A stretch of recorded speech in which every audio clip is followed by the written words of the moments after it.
Most of us have had some kind of trauma in our past, usually during childhood, and in my case, into my 20s, and also to varying degrees.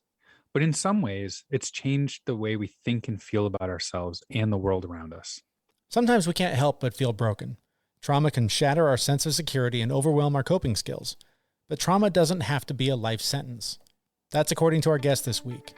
We'll talk with Michael Unbroken, host of the Think Unbroken podcast, about the mess of a life you were given and how to start cleaning it up. But first, this is the Fit Mess, where together we learn to develop habits that help us live beyond our mental health struggles to create happier, healthier lives. He's Zach. He lives in the future with his anxiety. He's Jeremy, and he lives in the past with his depression. And we get together once a week in the present to share the obstacles we face and how we overcome them. Zach, you and I both had traumatic childhoods. Mine was a bit more garden variety trauma than yours. Yours was borderline abuse and certainly neglect. Definitely neglect. And yeah, the abuse from the neglect. You know, as a kid, I thought it was normal. Like it's, I look back at it now and I can still remember my feelings of normal, of being home alone for days on end. And I was 5 years old, days on end by myself. And one of my favorite things to eat was hamburger. I didn't know how to cook, so I just opened up the raw hamburger and ate the raw hamburger out of the fridge. Keto extreme. Exactly. But that's when there was food in the house. And sometimes there wasn't food. And again, 5 years old, I would walk a mile down to the grocery store and steal food. And of course, I'm 5. The fuck else are you going to steal but candy? Did you know you were stealing, or was it like, I'm hungry, that's where the food is, I'm going to go get some? I knew I was stealing because when I was a kid, there was those like Brock's hard candy displays where you could like put 5 butterscotch and 3 peppermint and like, you know, a couple York peppermint patties into a bag, and then you'd pay like per pound. Sure. Well, they always had that box on the front that you could like put a nickel in and take a free sample. Okay. Right. Yeah. And 5 years old, I would sit there and like pretend that I was putting a whole bunch of nickels in it. Oh my God. And then fill a bag up and then walk out the front door thinking that I just fooled everyone. Surprise, surprise. When CPS came and took me away from my mom, one of the reasons was somebody saw me stealing candy from the grocery store. That's insane. So to me, it was normal, but clearly it was not normal. Yeah. In my case, it was, I think my story is a dime a dozen. You know, there was alcohol in the house and certain people abused it, and other people had to try and protect the kids from that. And, you know, that just creates all kinds of insecurity and instability in the house. And that's that kind of shit sticks with you until you're 45 so far. You know, I mean, you work your entire life trying to change the script of be small, stay out of the way, don't cause trouble because there's enough trouble that already exists. And you just feel like everything you're doing is contributing to whatever the chaos and the drama is in the home. I think that's pretty standard. I think most kids went through that in my time in the 80s or whatever. Your case, much more significant, much more serious. But no matter what your trauma, as you're about to hear, it is yours to clean up. You didn't put it there. It's not your responsibility. It's not your fault that it's there, but it's your fault if you don't do something about it.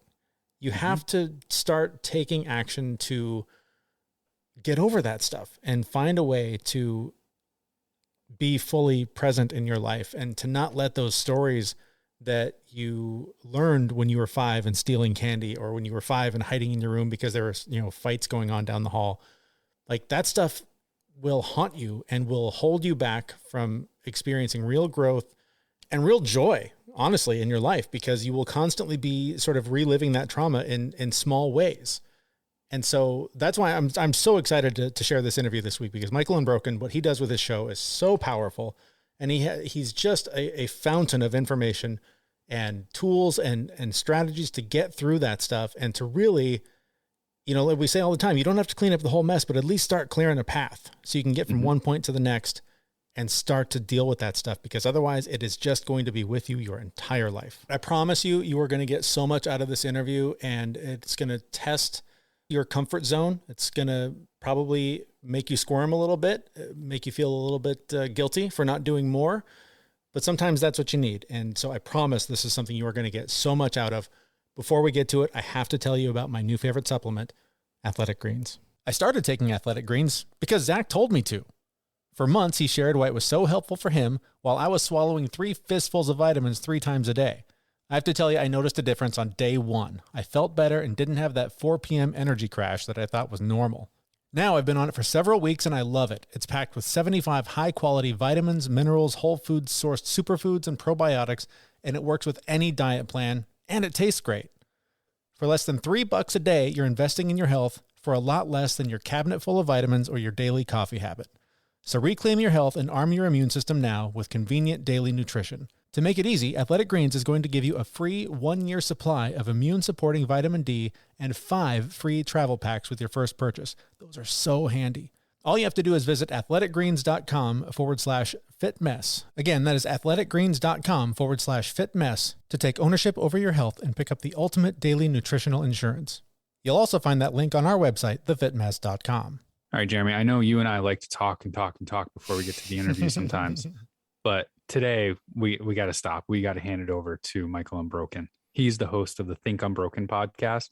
And we started by asking him how he became unbroken after his very traumatic childhood. Every single day, I'm trying to get better. I think that ultimately the one thing I've discovered to hold true about this entire experience is just massive failure is going to happen every single day because we're doing things we've never done before. We're learning things we've never learned. We're having this human experience. And so I'm just like driven, stubborn. Like I know the life I want to have and I'm just not going to settle. So, getting to this place where I am today, look, I blame the world for a long time. It was always somebody else's fault. There was always someone to blame. There was always a way for me to play the victim. And dude, I did a really damn good job at it. And then you realize one day, like, nobody cares.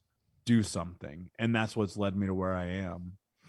So I want to get into how people can make that switch, how they can find that place to decide, I'm done being the victim. I want to do something else. But I want to give people a little bit of the background of where you are coming from and the traumatic childhood that you had, because I know your story. And when I hear it, I know there are 2 different ways that it can be heard. It can either be heard as, man, how inspiring, this is going to get me off my ass, or what's wrong with me? Why can't I make the switch? I haven't had anything nearly that troubled and I can't get motivated to do better. The one thing I know to be true is every choice that you make today impacts your tomorrow. I mean, let's talk about it. Let's context, right? Because that's everything when we have these conversations. I grew up in Indianapolis. My mom was a drug addict and alcoholic. When I was 4 years old, she actually cut off my right index finger. And people always be like, how could your mom do that? I'm like, hurt people is a continuation of abuse. When I was 6, she married my stepfather, who was hyper abusive. I used to lay in bed at night and pray for somebody to send my real dad to come and save me.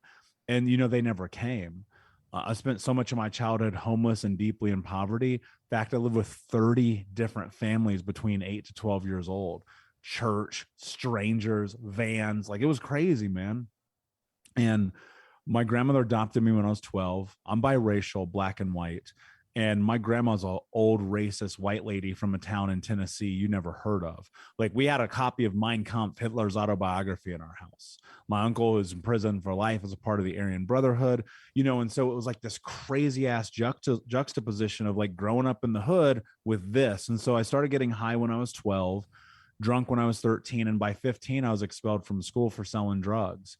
I was breaking into houses, stealing cars, hurting people, running from the cops, getting shot at. Like, it was craziness. And I got put into a last chance program, still did not graduate high school on time. And in fact, in summer school, my teacher literally just hands me my diploma and they're like, you got to get the hell out of here. We're done.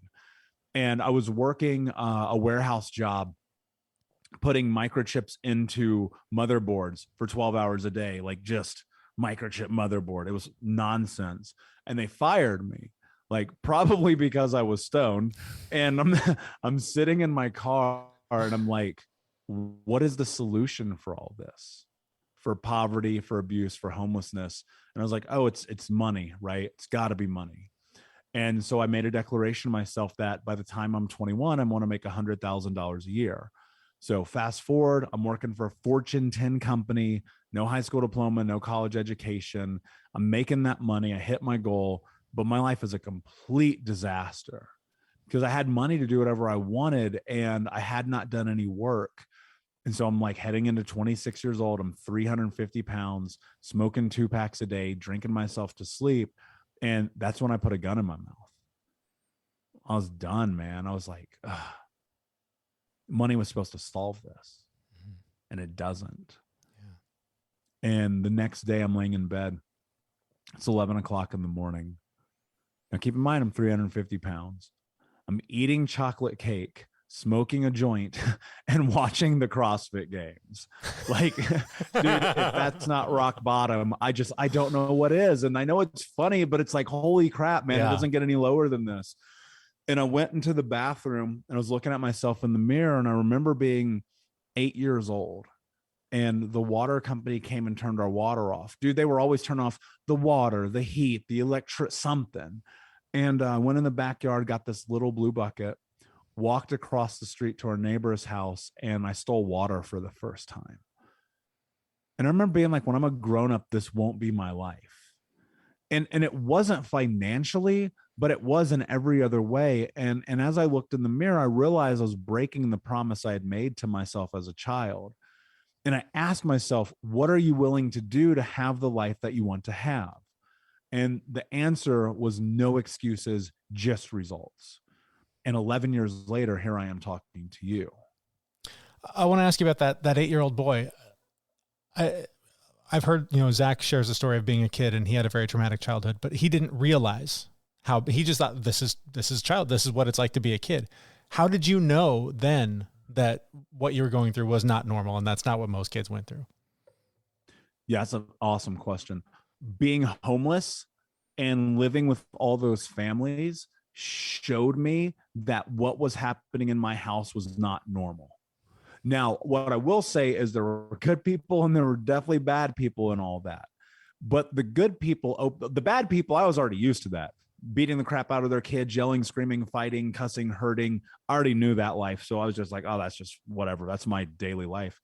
But it was the good people, right? The healed people who were kind to their children, kind to each other, who they didn't yell, they didn't scream, they didn't hit each other. Dude, you know what blew my mind one time? I'll never forget this. This kid like back-talked his dad, and his dad didn't slam him into the wall. And I was like, whoa, that's insane. And that's like crazy. A really dark thing to recognize. Yeah. Because in my home, I talk back to my stepdad, he'd beat the crap out of me. Yeah. Right. And so being that age, it was, had I not been in the circumstances I was in, dude, it was just chaotic. We'd constantly get bounced place to place to place. And so I learned so much about people. And one of the greatest things that I learned about people is the ability to read them. I'm a better judge of character instantaneously than anyone I've ever met in my life. I know within 5 seconds of meeting someone, whether or not they're living within their values and their moral character. And what happened was looking at those experiences that I had and learning how to make meaning of people became this really interesting idea that I had, looking at life and going, this doesn't make sense. Something doesn't add up here. I think that's unique. I think most kids maybe don't have that wisdom that you had. And it seems to have served you later in life, because then you find yourself watching the CrossFit games and you decide that that's enough. I'm not going to do this anymore. Walk me through just that thought process. Like how, because we hear all the time, it always takes rock bottom, right? Like, so tell us what was sort of going on for you and sort of what you hope people learn from your ability to do that at that point in your life. I wish you didn't have to get to rock bottom, but after, I have my own show as well, and I'm a guest all the time. I've talked to thousands of people over the years. We all had to hit rock bottom. I think there's something, even though my goal is to like mitigate that, like, I think there's something about facing the truth of your reality that is the thing that pulls you out and up into what's next. And as much as I wish we didn't have to have that, I don't know anyone who didn't have that moment of like coming to Jesus, for lack of a better term. Right. Mm-hmm. And so as I was in this, I realized something very, very important. And what no excuses, just results means is that I'm not going to negotiate with myself. And that's the reason why people fail. They negotiate with themselves. Because let me tell you this, your dreams and your goals do not care about your excuses. And so I would find myself at the beginning, look, dude, I'll be honest with you. At 26, it started to plant the seed. It took me another 3.5 years for it really to start to like blossom in any noticeable capacity. Because you have to think about this, like people who suffer traumatic experiences, like, dude, it's not my finger getting cut off. It's not the cuts. It's not the bruises. It's not that. The trauma is the theft of identity. It's us having who we are taken from us by the people who are supposed to protect us. And so, you think about this, the brain serves one purpose: survival. Doesn't care about anything. It only cares about, can I make sure that you live long enough to procreate, to watch your procreations procreate? That's it, right? And the brain's very malleable and adaptive. And with that, what it does is it makes meaning and assesses all of the circumstances of our lives. And so when you find yourself as someone who's 5, 7, 9, 10, 12 years old, and every time you make a mistake or fail or try to experiment in figuring out who you are, and there's pain, there's suffering, there's ramification, well, the brain learns that that's not what it wants. And it goes, oh, holy shit, I cannot be me anymore. Because every time I'm me, I get hurt. Yeah. So in order to adapt, I'm going to stop being myself. And the worst part about that is it serves you, it protects you, and it keeps you safe. And then you realize when you're 22, 26, 30, 37, 55 years old, that you don't know how to be yourself. And the hardest thing that I've ever gone through in my life is reclaiming my identity. And so in those 3 years after looking at this and going, okay, I'm going to put in effort to creating this life, it was struggle after struggle after struggle after struggle, because I had never done any of those things before. You know what I mean? And people are always like, well, what are the 5 steps? There aren't none. You just keep showing up every damn day, right? You keep doing the work. You keep failing forward. You keep asking hard questions. You keep pushing yourself. You stop negotiating with yourself. You stop making excuses. You stop blaming the world. Because look, there ain't nobody coming to save you, and there is no Disney moment. People are sitting around here waiting, going, oh God, please, somebody rescue me. They're not coming. So the thing about this, and it's a hard truth, I wish it wasn't, but you know this to be true. At your lowest, nobody was there to pick you up. It's not that they're not there to support you. It's not that they're not there to help guide you, but you got to get your own ass off the ground. You got to get back to your own 2 feet. And you got to be willing to ask for help and to reach out to people and go through it. And then realize this is an iterative process, and that you're going to fail. You're going to learn. You're going to make meaning of it, and you're going to try again. And so that's what those first 3 years were really like for me, is just like, damn, dude, all I'm doing is screwing up. I thought I was getting better. And that's where people quit. They go, oh, I thought I was getting better, but I don't see the change. And what you actually realize is it's going to take you about 15 years. So you might as well just buckle up and keep going forward. I'm about 10 years into my journey on this path. So maybe I'm not quite there. I definitely know I still have some work to do. Along the way, people stumble across shows like this one and others, and books, and all the shortcuts, the tips, the tricks, the strategies.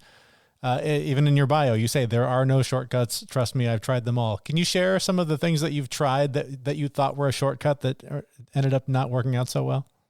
Well, I think it's just about the dedication and the commitment you have to it, because, over the last 11 years, I've done every modality you can name. Literally. EMDR, CBT, NLP, ABC, all the acronyms, therapy, men's group trauma therapy, done them all, coaching, personal development, reading the books, going to the conferences, going to the seminars. I got over 30 trauma-informed education certifications, continuing to learn, grow every day, trying all the workouts. I've done everything from acupuncture and Reiki to body work and rolfing to everything in between. I spent every single penny I've owned and every free moment of my life trying different things to get to the place I am.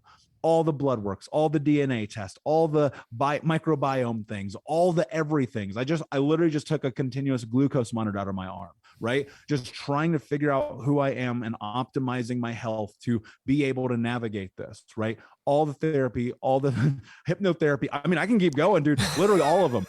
And the one thing that I've discovered about this is that some things work and some things don't.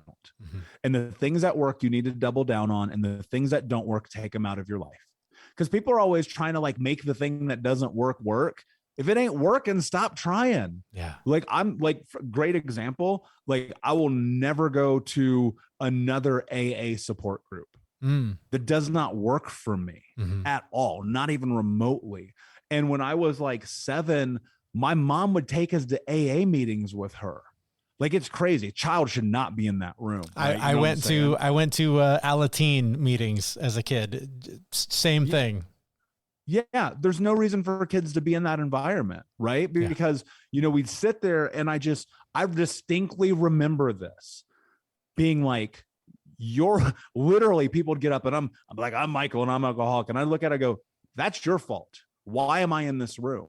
And that's not me casting judgment. I promise it's not. I just looking at and rationalizing it as a kid, I'd be like, my mom's an alcoholic because of the choices she makes. My stepdad's an alcoholic because of the choices he makes. And then me like being a grown up and trying to find where this all starts to like come together. I would sit in these AA meetings and people were like, I'm an alcoholic. And I'm like, I'm not an alcoholic. I never felt that way once in my life. And so I recognize that doesn't serve me. But, I was literally willing to do whatever. When I say no excuses, just results, dude, I literally mean it. I've done everything you can possibly imagine. And what people want is they want the 3 steps. Yep. I mean, I got a 6-week program. I got a 20-week program. I got a year-long program. Guess what? I'm a decade plus away from day 1 on this. I'm still doing all the things every day. I wake up, journal, meditation, drink water, stretch, go through, create my life every single day, every day, no matter where I am in the world. I make my bed. I make hotel beds. You know what I mean? Like I'm that driven to creating this life. And that's what it is. Whatever shortcut you think you're going to find, it's not there. Whatever it is that you think you're going to circumnavigate to get there faster, it's not there. You're going to have to put in a tremendous amount of work. And I think if you are just willing to acknowledge and accept that while simultaneously reconciling the fact that some of the stuff you do just is not going to be beneficial to you on a long enough timeline, you will win. And I think that's what people have to understand. Even hearing you say this, there's a voice in my head that I have to fight constantly that responds with, but you don't understand. Oh, but that's, I can't because the world, and I'm constantly just like, why not me? It can be me. So I have to imagine somebody listening to this right now is thinking, but you don't get it because I have to work and I have the kids and I have the responsibilities and all, it's not a choice. It's a disease that I got from my dad and all the and I imagine your clients must come to you with, yeah, but you don't understand. So what is the counter to, yeah, but? So? I love that. I love that. So, yeah. What's your point? Right. Are you trying to justify? Are you complaining or are you celebrating? I don't understand what you're doing when you tell me that. Right. Right. Because here's the truth of it. And I'm not trying to be crass. I promise. No, I promise I'm not. But what you have to understand is I can pull up every excuse on the book right now. I never have met, and it's not a competition. I've never met someone in my life who had a worse childhood than me. And I'm not saying people didn't, but what I'm saying is like, when I leverage that, when you use those words, but this is my life, my family did this, you're playing the victim. You're being a victim. So guess what? You can either continue to be a victim or you can become the hero. But the only way that works is you've got to be willing to acknowledge, and this is where it gets interesting. You have to be willing to acknowledge that you are not culpable for your past. It's not my fault I went through those things. But if I want to leverage that in my present, that's on me. If I'm unwilling to do the work, to go to therapy, to go to coaching, to read the books, to go to the seminars, to listen to the podcast, and I just want to blame the world, you know what my response to you is? So keep complaining. Yeah. Watch your life be the same in 7 years. Yeah. Do something about it and watch how beautiful it can be. But you've got to be willing to face the fear. See, that's the thing that holds people back. And I'll tell you why, because, you know, growing up, we understand the baseline of the theft of identity, right? And when you become a grown-up, the thing that you have to figure out and understand and honestly find peace with, you're not a child anymore. And unless you're willing to both accept that and hold on to it in these moments, nothing's going to be different, because everybody's always looking for the reasons why they can't. I'm solution oriented. I'm only looking for the reasons why I can. Yeah. Like, I'm supposed to be dead or in jail. I promise you this, but I'm here and you're here too. And if you're listening to this, and you have acknowledged the truth that you had things happen to you, well, guess what? Now you can start to create causation and correlation. And what this means is that when you have this, it's evidentiary that you have supporting data of why you're where you are in your life today. And then this really interesting thing happens because you have now acknowledged it. Every choice you make after this point is a choice that you have decided to make. And so if your life sucks, it's your fault. And people don't want to hear, dude, I'm going to get an email. I swear to God, I'll send it to you when it happens. Someone who's listening to this right now is going to email me and talk about, oh, you're blaming people for their past. Right. I'm not. What I'm saying, and please send me the email because I know it's coming. It happens every single time I say this. It's your fault because you now have acknowledged the truth of the reality of your experience. Here's trauma in a nutshell. It's like owning a house. And in your front yard is trash. And every single day you look at this trash. Now, you didn't put the trash there. It ain't your trash. But every day you walk over it, you look at it, you go, wow, that trash is there. And trauma is walking past trash every day that's not yours and deciding to clean it up. You want to heal? Take care of it. Yeah. Do the thing. Don't blame the world for it. And that's the truth about it, why it's so difficult for people, because we should blame the world. We have every right to be angry. We should. But if your life isn't what you want it to be, you've got to do something about it. Because I don't know about you, but I've never had a dream in my life that somebody cared about more than me. And the people who are stuck right now, and they're like, I hear this, but I don't know what to do. And I have all these experiences and I'm stuck. What are you doing? Yeah. What are you doing? Like, literally, what are you doing? Are you reading the books? Are you listening to the pod? Because people go, I don't have money. I go, cool, me either. I didn't have money when I started this journey at all. I wouldn't spend $5 for a book. I didn't have it. So what did I do? I went to the library. I still go to, all my books come from the library, even to this day. I started going to the gym. I started eating healthy. I started making the right decisions for my body. And then it was, okay, I got therapy. I'm going to go be honest with my therapist. Holy crap. Imagine that.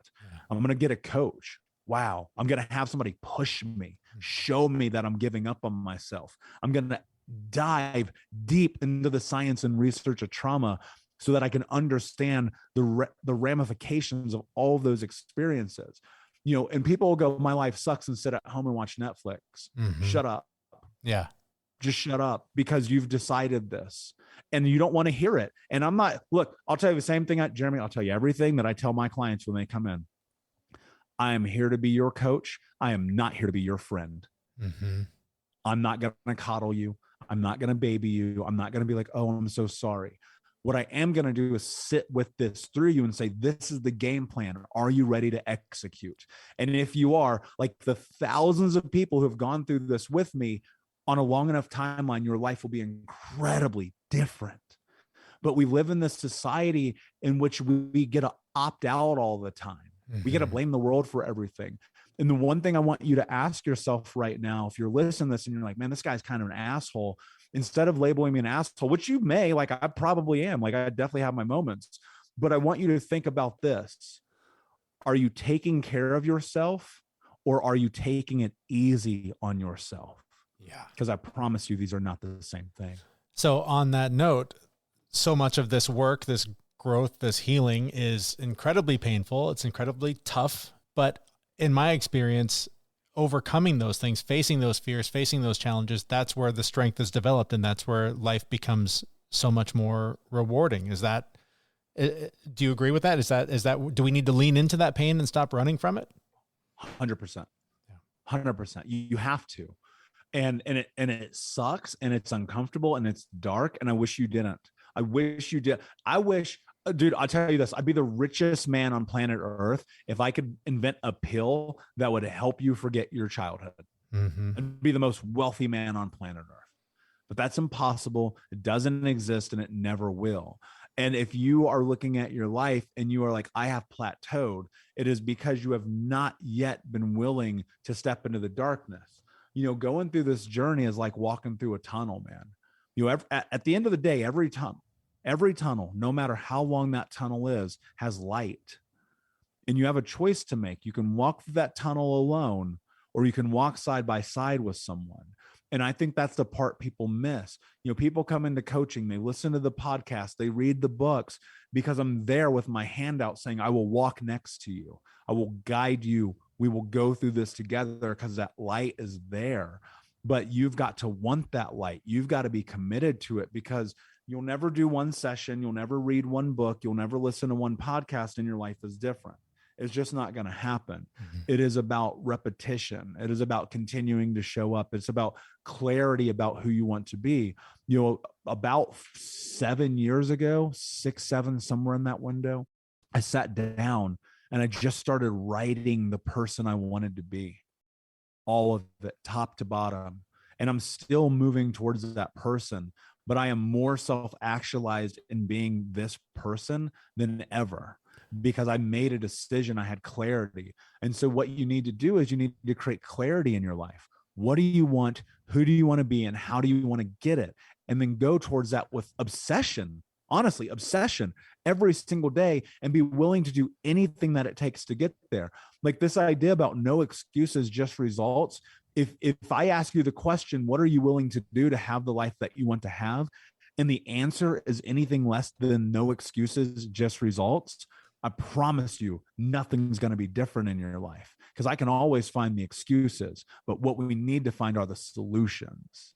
Part of what my understanding of your story is that you sort of were shown this path by a teacher who shared with you that it's in the hard work. Like that's where the bounty lies. Can you share that a little bit? Because I just think that's such a powerful message that I think someone who is lost on this path hasn't had that conversation with that mentor or themselves, and just understanding that it's in the hard work. Well, you know, man, thank you for doing your research. Seriously. I don't tell that story very often. And so when people bring that up, I know they're paying attention. So I thank you. I'm very grateful. So my senior year of high school, my girlfriend calls me with like 3 days left in school. And she's like, your name's not on the graduation list. I'm at home. I'm like stoned playing Diablo 2. And I was like, oh no. So I get in my car, I drive to school, go upstairs, the second floor, left corner of the building, Mr. Bush's classroom. The irony, my first period business teacher. And I wait for the period to end. I'm standing there. I'm irate. Dude, you know, I'm 18. I'm a monster. And he comes out and I'm like, why did you fail me? Just that, tons of expletives, like just being a monster to this guy. And dude, he's been a teacher for 20 years. He knows what's up. I told him at the beginning of school, I said, I'm not coming to your class. It's too early. I'm literally selling drugs at night. My grandma's in a coma. I'm working a job at Hollywood Video trying to cover up the money. Like it was like some kind of crazy movie. And I told him, I was like, I'm not coming to your class. And he goes, I get it. He literally just goes, I get it. Check in with me, do homework. We'll figure it out. I didn't check in with him or do homework one time. And so I'm standing there. I'm going, how dare you fail me? He goes, and this is incredible. He says, I didn't fail you. You failed yourself. And he said to me the most important thing, literally to this day, anyone's ever said to me.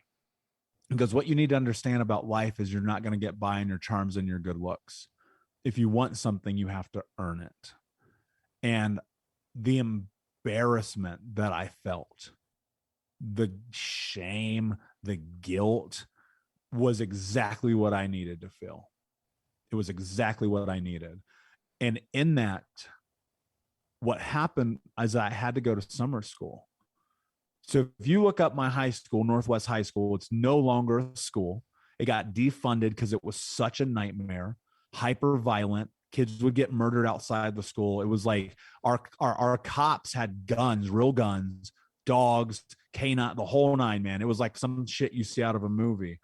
And Harris Polls did a study called the Dropout Factories. And my high school was listed as one of the worst schools in the country. And so to not graduate from that school is almost impossible because they just want you out. Let the streets deal with you. And so to not graduate, all of my friends ostracized me. I got uninvited to every event and every party. I was totally embarrassed, dude.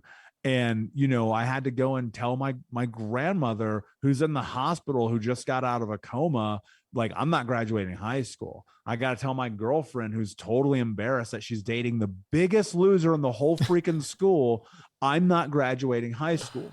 And then I go to summer school, and the craziest thing happens is that teacher tells me, we're just going to pass you. And I was just like, what is happening right now? And, you know, without Mr. Bush standing up for me, that's what he did. Yeah. When I look back at it now, I understand what he was doing. When it happened in the moment, I was like, you're in my way. You're keeping me from living my life, you know. And what he actually was doing, he was showing me my life. He was showing me my future, because he was telling me I was setting myself up for failure. And it's the greatest thing to this day that's ever happened to me. And it's been several years, and I know that, at least in my case, I'm a few years behind you, and a lot of work behind you. I have a long way to go, and I think you've alluded to having a long way to go. Does this, and you said there's always light at the end of the tunnel, but are you ever better, or is this something that you will literally do until the grave? The self-help, the trying to get better and heal. You know, I think that better is a dismissive word. And the reason why I say that is because how do you define better? What I always think about is different. How can my life just be different than it was yesterday or 10 years ago or even today? How can it be different tomorrow? And the thing that I've come to discover, it's funny because even the client I was coaching today, 2 years, crushing it, life's amazing, haven't talked to him in a while, you know, and he's like, hey man, can I get a session? I really need help. I was like, yeah, sure, man, whatever, let's make it happen. And he hit this wall, and it's been a long time since we talked. And I go, yeah, dude, I get it. One of the things I tell my clients when they come in, what I tell everyone, what I want everyone to hear right now is, when you step into this journey, it's a rest of your life journey. I don't think it ever ends. I'm not saying it doesn't get really, really good, because I promise you, dude, it does. Like, I love my life. I love my life. But I have my moments. I have that thing that happens that hasn't happened in a long time. I have that trigger, that response, that autonomic response that sends me into that spiral that I go, man, I got the tools, handle it, get it done. Because the hard days are going to come. Anyone who thinks they're not, that's so dismissive. You're missing truth, because you're going to have hard days. Not every day is going to be great. And I think the biggest challenge is on those hard days to keep going forward, to keep continuing to show up for you, to be crystal clear about your objectives and move towards them with no objective other than saying, I'm going to just do it. Dude, honestly, most days when I'm like, I don't want to do this anymore, when I'm recording hundreds of podcasts and writing more books and all the things, I go, well, if I don't do it, who will? And I remind myself that I dedicate my life to the decisions I make. And so when you have the hard days, that's especially the time you need to ask yourself, am I taking care of myself, or am I taking it easy on myself? Because if you're taking it easy on yourself, that one hard day is going to turn into 30 and then into a year really fast. Yeah. And so it's about pushing yourself through, because look, you have to understand the truth about it. Like, there is going to be the next thing that happens that throws you through a loop, that you feel like you got hit in the face with a baseball bat by. And you have to be mentally acute of that. Like, you need to have the awareness of recognizing, like, I'm doing really good. It's been 6 months. I'm crushing life. Everything is great. And then boom, it happens. Yeah. And when that happens, is going, great, I have the tools, I know what to do, and then executing against them. Is life going to be better? I don't know. I don't know how to define that, but will life be different? Yeah, it will. Yeah. You and I both know there is no one or two things to fix it, but if you could recommend one or two things for someone to start, that they're ready, they've made the decision, they've hit rock bottom, or they're just trying not to, where do you start? Dude, honestly, if I could go back in time, I would have hired a coach before a therapist. Because I think the immediacy of changing behavioral patterns and reframing understandings is at the beginning, in my opinion, outweighs talking about the past. Yeah. And so there's synchronicity. All my clients, they've got to have a therapist, right?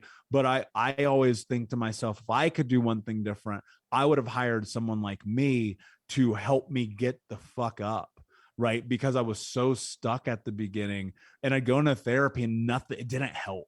Like, it really didn't help at the beginning, because I just felt like I was just dumping crap. And I look at it now and I go, yeah. I know you got to get that stuff off your chest, but the 3 years of suffering could have been expedited had I gotten somebody to help guide me in the beginning. So I would recommend somebody, reach out to a coach or read a book, or, listen to podcasts like this and start taking action immediately, make decisions about your life immediately.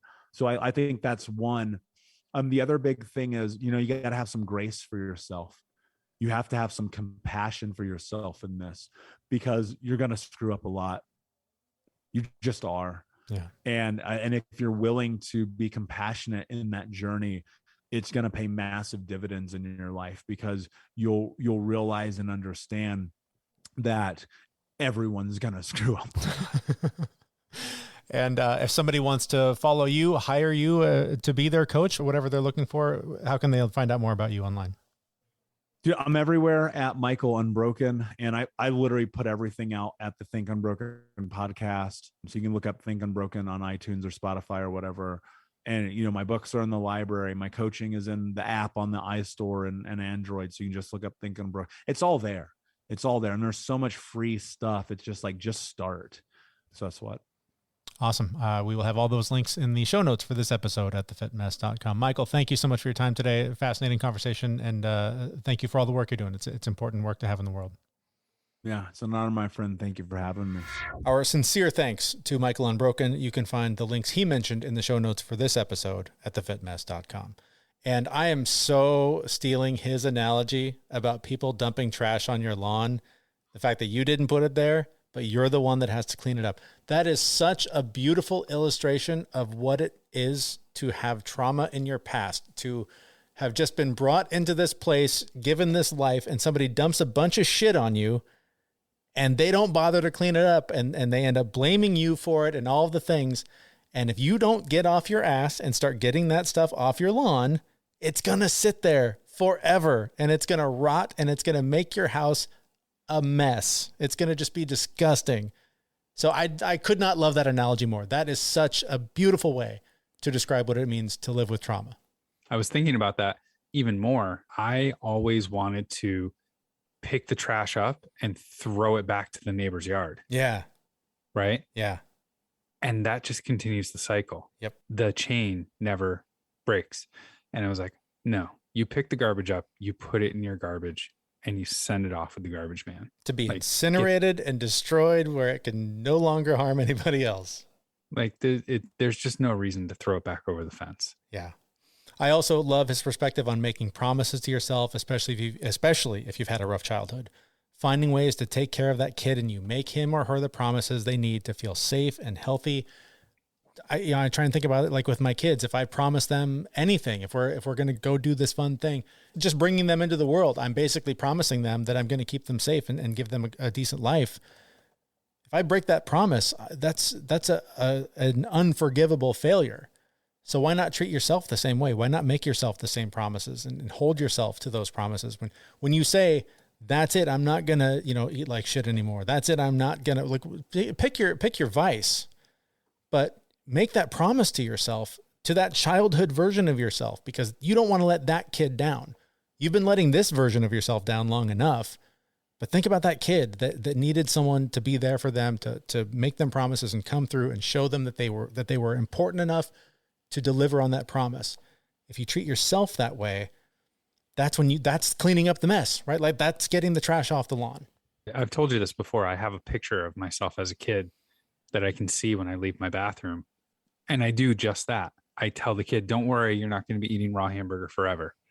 Things like that, which ironically, like when I order hamburger, I usually order it so rare that it's cold in the middle still.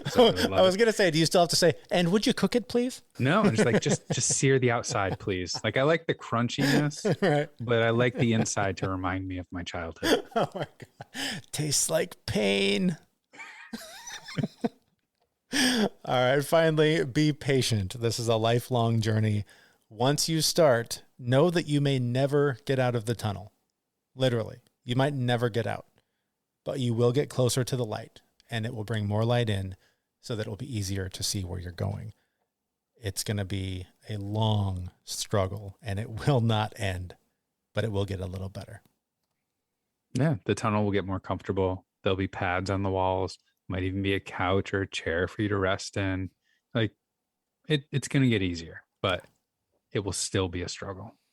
And don't let the conversation end there. Join us in our Facebook group where you and fellow Fit Mess listeners can connect for monthly challenges, accountability to reach your goals, and a very supportive community. That link is at our website, thefitmess.com, where we will be back next week with a brand new episode. Thanks for listening. See you, everyone. We know this podcast is amazing and doesn't seem to lack anything, but we need a legal disclaimer. Prior to implementing anything discussed in this podcast, it is your responsibility to conduct your own research and consult your physician. You should assume that Jeremy and Zach don't know what they're talking about, and they're not liable for any physical or emotional issues that occur directly or indirectly from listening to this podcast.